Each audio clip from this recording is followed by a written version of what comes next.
सिपाहियों, इसकी फांसी में चंद मिनट बाकी रह गए हैं और इसकी मां भी यहां मौजूद है। क्या तुम अपनी आखिरी वसीयत में अपनी मां को कुछ कहना चाहोगे? ये तुम्हारी आखिरी वसीयत होगी।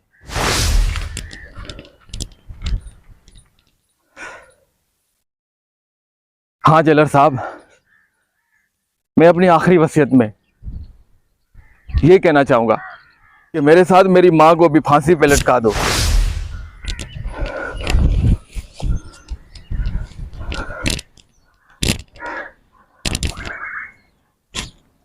मेरे लाल, मेरे जिगर के टुकड़े, ये तुम भला क्या कह रहे हो?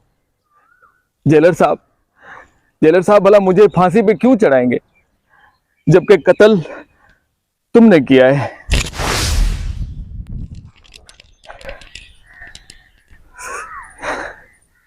हाँ मां, कत्ल मैंने किया है मां, पर तुम मेरे कत्ल में बराबर के हिस्सेदार हो मां। मां याद है बचपन में जब मैं छोटा था और पहली बार बनिए की दुकान से मैंने गुड़ चुराया था मां, तो तुमने वो गुड़ अपने पल्लू से बांधते हुए मुझे वहां से भागने का इशारा किया था मां। तो याद है मां, उस दिन मेरा दिल बड़ा हो गया था।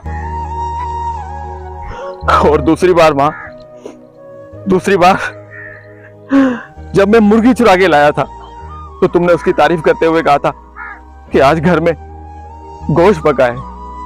तो मां तुम जानती हो उस दिन मेरा दिल बहुत बड़ा हो गया था मां, बहुत बड़ा हो गया था। उसके बाद मैं गुनाह पे गुनाह करता गया, पाप पे पाप करता गया मां। और एक दिन ऐसा आया मां कि मैंने अपने पेट की खातिर एक बंदे को छुरा घोंप दिया मां, और वो मर गया।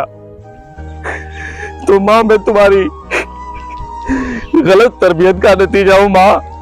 अगर तुम मुझे उससे रोकती, टोकती, मुझे मारती मां, तो शायद आज मैं इस फांसी के तख्ते पे ना होता मां।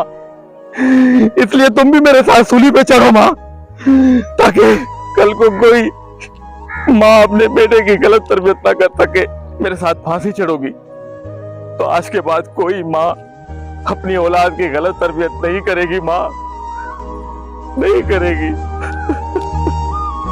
तुम भी मेरे साथ फांसी चढ़ो मां।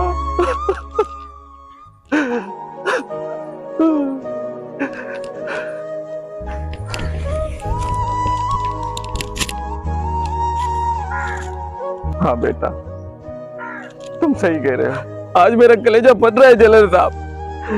मैं अपने बेटे को फांसी के तख्ते पे नहीं देख सकती, मुझे भी फांसी चढ़ा दो। ये मेरी गलत तरबियत का नतीजा है जेलर साहब, मुझे भी फांसी चढ़ा दो।